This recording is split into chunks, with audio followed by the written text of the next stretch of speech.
ونستغفره ونؤمن به ونتوكل عليه ونعوذ بالله من شرور أنفسنا ومن سيئات أعمالنا من يهده الله فلا مضل له ومن يضلله فلا هادي له ونشهد أن لا إله إلا الله وحده لا شريك له ونشهد أن سيدنا ونبينا ومولانا محمدا عبده ورسوله صلى الله تعالى على خير خلقه محمد وآله وأصحابه أجمعين أما بعد فأعوذ بالله من الشيطان الرجيم بسم الله الرحمن الرحيم يؤتي الحكمة من يشاء ومن يؤت الحكمة فقد أوتي خيرا كثيرا وما يذكر إلا أولو الألباب وما أنفقتم من نفقة أو نذرتم من نذر فإن الله يعلمه وما للظالمين من أنصار صدق الله العظيم. بزرگان محترم اور برادران عزیز،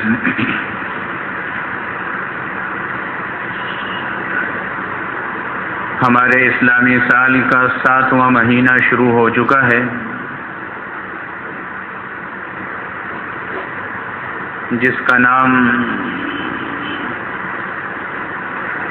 رجب المرجب ہے، اور یہ نام حضور اقدس صلی اللہ علیہ وسلم کے زمانے مبارکہ میں بھی تھا، آپ کے زمانے نبوت سے پہلے کا جو دور جسے دور جاہلیت کہتے ہیں اس میں بھی تھا۔ اسلامی مہینوں کے جتنے نام ہیں اور جس عظمت کے ساتھ آج لکھے جاتے ہیں، محرم الحرام، نام صرف محرم ہے، اس کی عظمت کے لیے الحرام کا لفظ لگاتے ہیں۔ اسی طریقے سے سفر المظفر، ربیع کے 2 مہینے تھے، اس کو ایک اول اور دوسرا ثانی۔ اسی طریقے جمادی الاول، جمادی الثانی، رجب المرجب، شعبان المعظم، رمضان المبارک، شوال المکرم، ذوالقعدہ یا ذی قعدہ، ذوالحجہ یا ذی الحجہ، یہ جناب رسول اللہ صلی اللہ علیہ وسلم کے زمانے مبارک سے یہی نام چلے آ رہے ہیں۔ اس لیے ان ناموں میں رد و بدل کی اجازت نہیں ہے۔ 7واں مہینہ رجب کا ہے، اور اس مہینے میں اگرچہ اللہ رب العزت نے اضافی کوئی خاص عبادت ہمارے لیے مقرر نہیں فرمائی،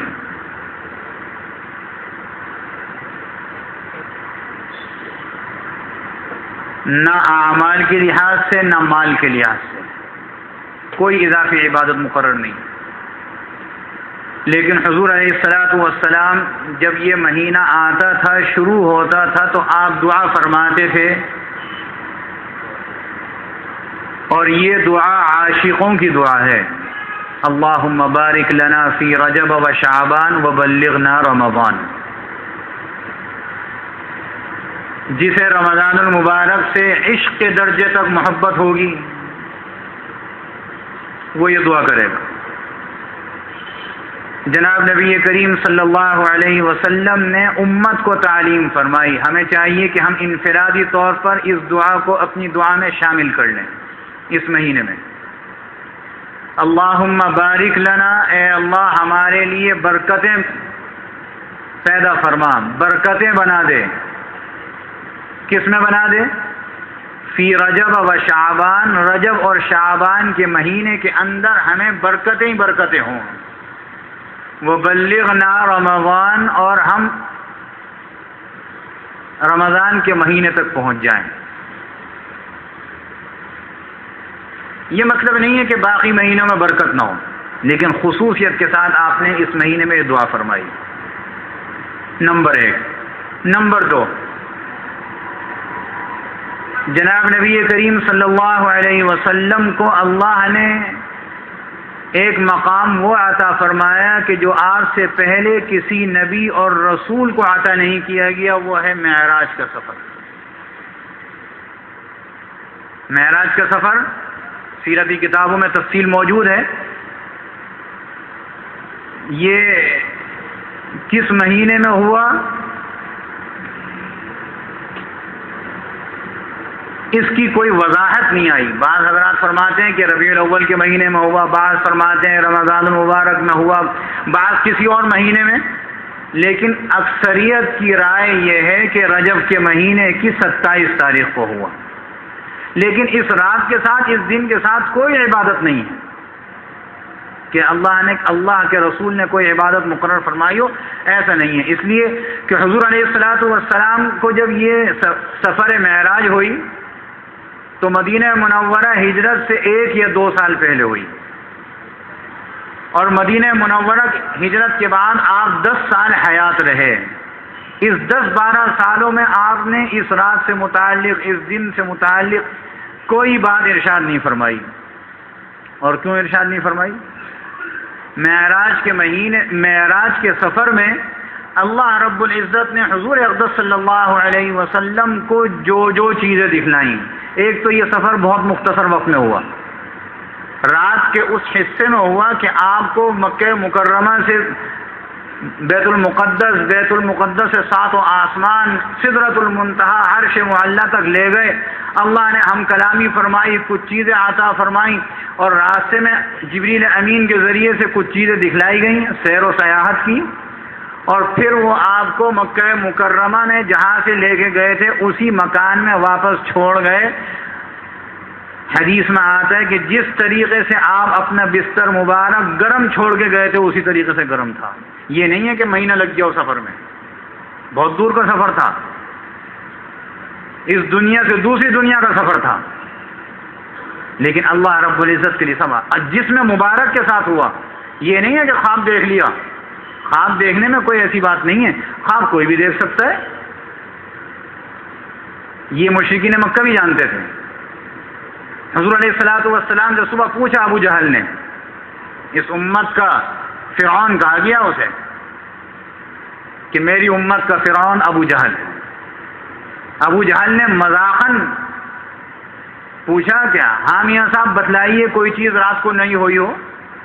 حضور علیہ الصلوۃ والسلام نے بتلایا، میں رات کو گیا، اس طریقے سے گیا، یہ چیزیں دیکھی، فلانے سے ملاقات ہوئی، فلانے سے ہوئی. اللہ رب العزت کے دربار میں پہنچا، وہاں آپ سے یہ بات ہوئی. پھر واپس آیا تو کہنے لگا یہ بات آپ اپنے ساتھیوں کے سامنے کہہ دیں گے؟ آپ نے فرمایا ہاں کہہ دوں. اس نے یہ نہیں پوچھا خواب میں دیکھا کہ حالت بیداری میں گئے. اگر خواب میں گئے ہوتے تو اس کو تو اعتراض کی ضرورت ہی نہیں تھی. اعتراض ہی اس نے یہ کرا کہ آپ جو تشریف لے گئے اور اسی میں مختصر سے وقت میں واپس آ گئے، ہم کیسے یقین کر لیں؟ اور دیکھیے جن جن باتوں پر اعتراض ہوا کرتا تھا آج اللہ نے اپنے بندوں کے ہاتھوں سے وہ چیزیں بنوا دی. ہوائی جہاز میں سفر کرتے ہیں، کئی دنوں کا سفر چند گھنٹوں میں ہو جاتا ہے، اور نہ معلوم قیامت تک اس سے تیز رفتار کیسی سواری آئے گی. اور ٹیلی فون کرتے ہیں، ادھر سے بات کرتے ہیں، ادھر بیچ میں ایک تار کا، اب تو وہ تار بھی نہیں ہے، بغیر تار کے واسطے سے چل رہا ہے. سیارے کے ذریعے سے سارے کام ہو رہے ہیں. آپ کی آواز ادھر سے ادھر سنی جا رہی ہے، آپ کی تصویر ادھر سے ادھر اور ادھر سے ادھر دیکھی جا رہی ہے. یہ سارے کام اللہ رب العزت نے ہمارے آپ کے ہاتھ سے کرا کے حجت قائم کرائی ہے. بہرحال یہ سفر مشہور روایت کے مطابق 27 رجب کو ہوا. بات مختصر کرنی ہے، لمبی چوڑی نہیں کرنی، کیونکہ یہ موضوع نہیں ہے میرا، صرف اس وجہ سے کہ رجب کا مہینہ شروع ہوا. 27 رجب کو ہوئی تو میں نے عرض کیا کہ 12 سال تک حضور علیہ الصلوۃ والسلام نے اس رات، اس دن کے متعلق کوئی عبادت بیان نہیں فرمائی. اور ہم کیسے جری اور بہادر ہیں کہ نبی کریم علیہ الصلوۃ والسلام کی یہ صاف حدیث موجود ہے کہ جس نے مجھ پر جھوٹ بولا کہ میں نے یہ بات کہی اور میں نے نہیں کہی ہوگی، یہ جھوٹ ہو گیا نا. جس نے میری طرف نسبت کر کے کوئی جھوٹی بات نقل کی وہ اپنا ٹھکانہ جہنم میں سمجھے. کیسی صاف بات ہے، کوئی لگی لپٹی نہیں ہے، کوئی منطقی اور فلسفی انداز سے نہیں ہے کہ میری طرف جھوٹ کی نسبت کرے اور کہے کہ میں نے یہ بات کہی تو وہ اپنا ٹھکانہ جہنم میں سمجھے. آج کیا بات کہی جاتی ہے کہ جو 27 رجب کا روزہ رکھے، حدیث شریف میں آیا ہے، لوگ کہتے ہیں حدیث شریف میں آیا ہے کہ اس روزے کا ثواب 1000 مہینے کے روزوں کے برابر ہے. بڑی عجیب بات ہے، رمضان کا ثواب اتنا نہیں ہے، وہ فرض روزے ہیں ان کا ثواب اتنا نہیں بتلایا گیا. اور ایک ایسا روزہ جس کے متعلق حضور علیہ الصلوۃ والسلام نے کوئی چیز تعلیم نہیں فرمائی صحابہ کو، صحابہ نے کوئی چیز آگے بیان نہیں فرمائی، اور ہم ان کی طرف نسبت کر کے کہیں کہ 1000 روزوں کا ثواب. عقل کے ناخن لو، کچھ سوچو تو صحیح، جہنم میں جانے کی تیاری ہے. ویسے ہی کم جھوٹ بولتے ہیں، اتنا بڑا جھوٹ بولنا ہے یہ نہیں، ہماری شریعت میں نہیں بتلائی گئی. عبادت وہ ہے جو اللہ اور اس کے رسول نے بتلا دی، بس. اس کے علاوہ اگر کوئی ہم اپنی طرف سے چاہے اس پہ کتنی عبادت کا غلاف چڑھا لیں، کتنی نیکیوں کا وہ چڑھا لیں، انبار چڑھا لیں، وہ نیکی نہیں ہوگی. اس لیے 27 رجب کا. اچھا، پھر دوسری بات، صحابہ رضی اللہ عنہم کی تربیت کس نے کی؟ حضور علیہ الصلوۃ والسلام نے. اور ہمیں یہ بھی یقین ہے کہ حضور علیہ الصلوۃ والسلام نے جو تربیت فرمائی اس میں ذرہ برابر کوتاہی نہیں فرمائی. یقین ہے نا؟ اور ہمیں یہ بھی یقین ہے کہ صحابہ کو حضور علیہ الصلوۃ والسلام سے بڑی محبت تھی، اور اتنی محبت تھی کہ کوئی ذرا سی چیز دیکھتے تھے اس کو بھی نقل فرماتے تھے. تو حضور علیہ الصلوۃ والسلام کی احادیث اتنی محفوظ کہ ایک چیز دیکھ رہے ہیں، ایک حدیث میں آتا ہے جب آدمی قبر میں، میت قبر میں رکھی جاتی ہے، چاہے نیک کی ہو چاہے بد کی ہو، چاہے مسلمان کی ہو چاہے کافر کی ہو، ایک مرتبہ اس کی قبر کو دبوچا جاتا ہے. اس طریقے سے حدیث میں فرمایا گیا، حضور علیہ السلام نے فرمایا اس طریقے سے بھیج دیا جاتا ہے. جب صحابی اس حدیث کو نقل کرتے ہیں تو اس طرح بھی فرماتے ہیں، اس طرح بھیج دیا جاتا ہے. حدیث میں آتا ہے حضور علیہ الصلوۃ والسلام نے ارشاد فرمایا کہ انسان کا دل اللہ کی 2 انگلیوں کے برابر ہے، جس طریقے سے چاہے پھیر دے. حضور نے یوں کر کے فرمایا، جس طریقے سے چاہے. جو حدیث پر اس کو روایت کرتا ہے، جس نے روایت کی ہم تک پہنچی، ہم سے ہمارے استاد نے، ان کے استاد نے، ان کے استاد نے، الی جناب رسول اللہ صلی اللہ علیہ وسلم، جس نے بیان کی وہ یوں ہی کرتا ہے. یہ بھی حدیث کا حصہ ہے. تو صحابہ کو یہ حدیث نہیں ملی تھی، تو تربیت تو صحابہ کی حضور علیہ الصلوۃ والسلام نے. اور ان میں سے صحابہ میں سے 4 افضل ترین ہستیاں ہیں بالترتیب: حضرت ابوبکر صدیق، حضرت عمر فاروق، حضرت عثمان غنی، حضرت علی مرتضی رضی اللہ تعالی عنہم. حضرت عمر رضی اللہ عنہ کا دورہ خلافت، ایک شخص آیا، 27 رجب تھی، اس کا روزہ تھا. حضرت عمر رضی اللہ عنہ کو پتہ چلا، فرمایا گلاس میں پانی لے کر کے آؤ. پانی لایا گیا، فرمایا پیو اسے. کہنے لگا میرا تو روزہ ہے، آپ روزہ توڑوائیں گے؟ ان کا پیو اسے ورنہ بھی میں تمہیں کوڑا لگاتا ہوں. کیوں؟ اس لیے کہ حضور علیہ الصلوۃ والسلام نے یہ عبادت بتلائی نہیں تھی، اس لیے آپ نے کہا میں کوڑا لگاتا ہوں، توڑو اسے. 27 رجب کا روزہ رکھتے ہو. تو اس لیے یہ روزہ شریعت کی نظر میں نہیں ہے. ہاں شریعت نے اس کی اجازت دی ہے کہ جس کا پہلے سے یہ معمول ہو کہ پیر اور جمعرات کے دن روزہ رکھتا ہو. سنت ہے، نفلی روزہ ہے، سنت طریقہ ہے. آپ علیہ الصلوۃ والسلام ہفتے میں 2 دن روزہ رکھا کرتے تھے، پیر اور جمعرات. یہ معمول ہے اس کا، رکھتا ہے.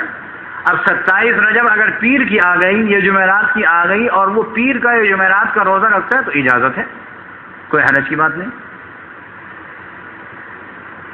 لیکن ہم نے کیا کرا ہے، ہم نے حضور علیہ الصلوۃ والسلام کی سیرت کے بعض حصوں کو منانا شروع کرا ہے. منانے کی چیز نہیں ہے یہ، اس کو یاد رکھیں. سیرت منانے کی نہیں ہے، کوئی میلہ نہیں لگا ہوا کہ جو منا رہے ہیں، یہ عمل کی چیز ہے. معراج کے سفر میں اللہ کی اور حضور علیہ الصلوۃ والسلام کی جو بات چیت ہوئی اللہ نے نماز میں شامل فرما دی. التحیات للہ والصلوات والطیبات، یہ حضور علیہ الصلوۃ والسلام کی بات ہے اللہ کے دربار میں. اللہ نے جواب دیا السلام علیک ایھا النبی ورحمۃ اللہ وبرکاتہ، یہ اللہ نے بات فرمائی.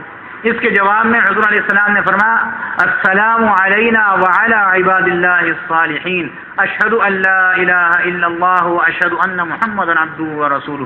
یہ تحیات منانے کی چیز ہے، یہ تو عمل ہے.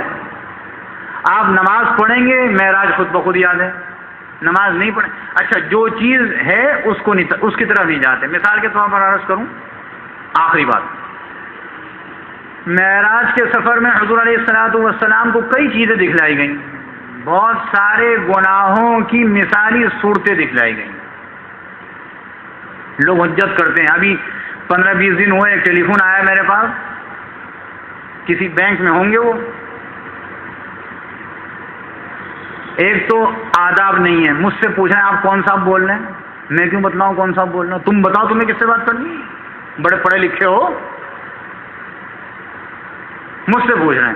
ادب یہ ہے کہ پوچھا جائے کہ مجھے فلانے سے بات کرنی ہے، میں کیوں بتلاؤں کہ میں بات کر رہا ہوں. خیر انہوں نے کہا کہ ایک مسئلہ پوچھنا ہے. میں نے کہا پوچھیے. کہنے لگے پرائز بانڈ حلال ہے کہ حرام؟ میں نے کہا حرام ہے. مسئلہ ہو گیا نا، مسئلہ پوچھا پرائز بانڈ حلال ہے کہ حرام؟ میں نے کہا حرام ہے. بھائی کیوں حرام ہے؟ دوسری سوال کیا انہوں نے. میں نے کہا سود ہے. تو کہنے لگے یہ سود کیسے؟ میں نے کہا آپ مسئلہ پوچھ رہے ہیں کہ بحث کر رہے ہیں؟ کہنے لگے مسئلہ پوچھ رہا ہوں. میں نے مسئلہ تو میں نے بتلا دیا، مسئلہ میں نے بتلا دیا. آپ نے پوچھا پرائز بانڈ حلال ہے کہ حرام؟ میں نے کہا حرام. کیوں حرام ہے؟ اس لیے کہ سود ہے. کہنے لگے سود کیسے؟ ہمارا تو گورنمنٹ کے ساتھ ایک معاہدہ ہے، بڑے معاہدوں پر عمل ہو رہا ہے گورنمنٹ کا ہمارا، یہی ایک معاہدہ یاد ہے. میں نے کہا پھر بھی حرام ہے. میں نے کہا بحث کی مجھے ضرورت نہیں، نہ میرے پاس اتنی فرصت. میں نے فون رکھ دیا اٹھا کے. مسئلہ تو میں نے بتلا دیا، لیکن ہمارا حال یہ ہے کہ ہم یہ چاہتے ہیں کہ یہ بھی پتہ چلے کہ کیسے ہے. کبھی یہ بات کہیں اپنے گھر میں اماں ابا سے نہیں کی ہوگی انہوں نے اس طریقے کی. دین میں یہ چاہتے ہیں کہ ہمارے منشا کے مطابق جواب آئے. مولوی کے باپ کے گھر کا تھوڑی شریعت ہے، یہ تو حضور علیہ الصلوۃ والسلام نے بتلائی، جیسی ہے ویسی بتلانی پڑے گی. ہاں جن کو سرکاری مال ملتا ہو وہ جیسے چاہیں تبدیل کرتے پھریں، ہمیں اس سے کیا فرق. پرائز بانڈ اس لیے حرام ہے، عقل کی بات ہے. 100 روپے دے تو 1000 روپے انعام مل گیا. دنیا کا کون سا کاروبار ہے کہ 100 روپے کا پھرا دے کر، نوٹ دے کر 1000 کا نوٹ لے لیتے ہو؟ یہ کاروبار ہے. دوسرے جوا بھی ہے. عام جوا میں تو یہ ہوتا ہے نا، جوا بھی گوا دیا، اصل مال بھی. یہاں اصل مال رہ جاتا ہے، کسی کا انعام نکلا کسی کا نہیں نکلا. یہ تو ظلم بھی ہے. ہاں حلال کب ہوتا؟ آپ اس رقم سے کوئی چیز خریدتے، مثال کے طور پر یہ چیز خریدتا میں، اور اس پر کوئی قرآن دازی کسی وقت ہوتی تو کسی کو انعام مل جاتا. انعام میں روپے کی وجہ سے نہیں ملا، اس کی وجہ سے انعام ملا، اس شے کی وجہ سے. روپے کی وجہ سے روپیہ ملنا، زیادہ ملنا یہ حرام ہے. جنس ایک ہے نا، جنس ایک ہو گئی. پاکستانی روپیہ 100 روپیہ تھا، اس کے بدلے 1000 روپیہ پاکستانی ملا، جنس ایک ہے تو کیسے حلال ہو سکتا ہے؟ اب اس طرف نہیں جاتے. شب معراج میں جب آپ تشریف لے گئے تو راستے میں کچھ لوگ تھے، ان کے پیٹ تھے بڑے بڑے، اور پیٹ بڑے شیشے کے تھے، اندر کی ساری چیز نظر آ رہی ہے. حدیث میں آ رہا ہے، حضور علیہ السلام بیان فرما رہے ہیں، اندر بچھو پھر رہے ہیں، سانپ پھر رہے ہیں، سب چیز نظر آ رہی ہے. حضور علیہ السلام نے پوچھا، اے جبریل یہ کیا چیز ہے؟ حضرت جبریل علیہ السلام نے فرمایا یہ آپ کی امت کے ان لوگوں کی مثالی شکل ہے جو سود کھاتے ہیں. یہ بھی تو شب معراج میں آیا. اگر اتنا ہی شوق ہے منانے کا تو اس کو بھی مناؤ. اس کو نہیں مناتے اس لیے کہ مطلب کی چیز نہیں ہے نا. اللہ رب العزت ہمیں عمل کی توفیق عطا فرمائے. دوسری بات رجب کے متعلق، ہماری شریعت نے دن منانے کا حکم نہیں دیا. یہ بات یاد رکھیے گا. یہی وجہ ہے کہ کسی کے دن منانے کی اجازت نہیں ہے، چھٹی کی اجازت نہیں ہے دن منانے پر. اس لیے میں کھل کے یہ بات کہتا ہوں، یہ ہمارے بہت سارے مسلمان بڑے بڑے پوسٹر بڑے بڑے بینر لگاتے ہیں، یوم صدیق اکبر پر عام تعطیل کی جائے. پہلے تو یہ دیکھو یوم صدیق اکبر منانا جائز ہے؟ یوم فاروق اعظم کے طور پر کہتے ہیں عام تعطیل کی جائے، اس لیے کہ سامنے والے بھی تو کرتے ہیں، تو ہم میں اور سامنے والے میں کیا فرق ہوا؟ ہماری شریعت نے تو نہیں بتلائی. ہاں مطالبہ یہ کرو کہ وہ جو یوم حسین مناتے ہیں اس کی چھٹی منسوخ کی جائے. یہ ہے شریعت کی بات. اس لیے کہ اس پر جتنی بھی خرافات ہوتی ہیں، ایک انسانیت، مسلمان کی بات نہیں کر رہا، انسانوں کی بات کر رہا ہوں، اس کو تکلیف ہوتی ہے. اگر ایک جلوس نکل رہا ہے بندر روڈ پہ پوری کراچی میں تو کتنے مسلمانوں کو، انسانوں کو تکلیف ہوتی ہے. تو لہذا اس کو بند کیا جائے. اس کو بند کرنے سے حضرت حسین رضی اللہ عنہ کی عظمت کوئی نیچے نہیں گرے گی. حضور علیہ السلام کا دن مناتے ہو، اس کی چھٹی منسوخ کی جائے. یہ کہو، یہ مت کہو کہ یوم صدیق اکبر پر عام تعطیل کی جائے، اس لیے کہ یہ جائز نہیں ہے. ہمارے علماء دیوبند رحمہم اللہ کا متفقہ فتویٰ ہے یہ کہ کسی کے دن منانے کے لیے چھٹی کرانے کا مطالبہ کرنا جائز نہیں ہے. لیکن جو یہ بات میں کر رہا ہوں یہ دن منانے کے لیے نہیں کر رہا، یہ اس لیے کر رہا ہوں کہ لوگ ایک ایسے عمل میں مبتلا ہیں جس میں گناہ گار ہو رہے ہیں. وہ کیا؟ 22 رجب. اور 22 رجب یہ وفات کا دن ہے حضرت امیر معاویہ رضی اللہ عنہ کا. ہمیں وفات کے دن سے بھی کوئی غرض نہیں ہے، لیکن اس دن جو 22 رجب کے کنڈے منائے جاتے ہیں اور اس کی نسبت حضرت امام جعفر صادق رحمہ اللہ کی طرف کی جاتی ہے کہ ان کی وفات یا پیدائش کا دن ہے، یہ دونوں غلط ہیں. نہ ان کی پیدائش کا دن ہے نہ وفات کا دن ہے. یہ حضرت امام جعفر صادق رحمہ اللہ تعالی امام ابو حنیفہ رحمۃ اللہ علیہ کے استاد ہیں، اس لیے ہمارے بہت مضبوط نسبت ہے ان سے. یہ مسلمانوں کے دشمنوں نے ایک کنڈے کی رسم ایجاد کی اور حضرت امیر معاویہ رضی اللہ عنہ کے یوم وفات پر یہ رسم ایجاد کر کے مسلمانوں کو اس پر عمل پر لگا دیا. اب یہ اس دن خوب کھاتے پیتے ہیں اور وہ خوش ہوتے ہیں.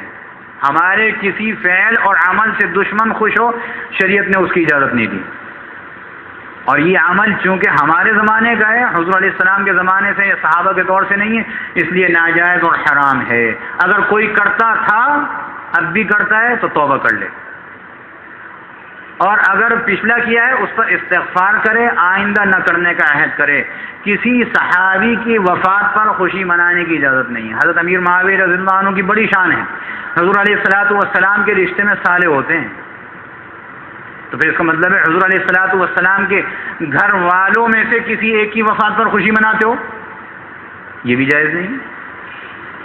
دوسری بات یہ کہ حضرت امیر معاویہ رضی اللہ عنہ قرآن مجید جو آج ہمارے پاس کتاب کی شکل میں ہے، حضور علیہ السلام پر کوئی آیت نازل ہوتی تھی، آپ لکھنے والے کو بلاتے، فرماتے اس کو لکھو، یہ آیت فلانی سورت کی ہے، فلانی آیت کے بعد ہے، فلانی آیت سے پہلے. انہی کاتبین وحی میں سے ایک حضرت امیر معاویہ رضی اللہ عنہ. اگر ہم آپ کی وفات پر یہ خوشی منائیں گے تو بھئی اس قرآن کا اعتبار نہیں ہوگا جو ہم صبح شام پڑھتے ہیں. اس قرآن کی کتابت میں ان کا بھی حصہ ہے. اور جب اس کا اعتبار نہیں ہوگا تو امیر معاویہ رضی اللہ عنہ پر بھی اعتبار نہیں ہوگا. تو پھر جب ہمیں قرآن پر اعتبار نہیں ہوگا تو پھر ہمارے پاس رہ کیا جائے گا. اس لیے دل کی آنکھوں کو کھولیں اور سمجھیں اس بات کو کہ یہ چیزیں دشمنوں کی پیدا کی ہوئی ہیں. ہمارا نہ وفات کے دن سے کوئی تعلق ہے نہ پیدائش کے دن سے، اس لیے کہ رسول اللہ صلی اللہ علیہ وسلم نے اس کی تعلیم نہیں فرمائی. جس بات کی تعلیم دی ہے اس پر لگیں، خوب دل جمعی کے ساتھ لگیں. اب رمضان کا مہینہ قریب ہے تو اسی لیے حضور علیہ السلام نے فرمایا اللہم بارک لنا فی رجب و شعبان. بھائی رمضان کی تیاری شروع کر دو. اب یہ ایسے دن گزر جائیں گے کہ پتہ بھی نہیں چلے گا. اللہ رب العزت نے اگر ہماری زندگی رکھی ہے تو خیر و عافیت کے ساتھ وہ دن لائے اور خیر و عافیت کے ساتھ ہم اس مہینے تک پہنچیں اور جو اس کے معمولات ہیں اللہ تعالیٰ اس پر ہم سب کو عمل کرنے کی توفیق عطا فرمائیں. وآخر دعوانا ان الحمد للہ رب العالمین. سنت پڑھ لیجیے.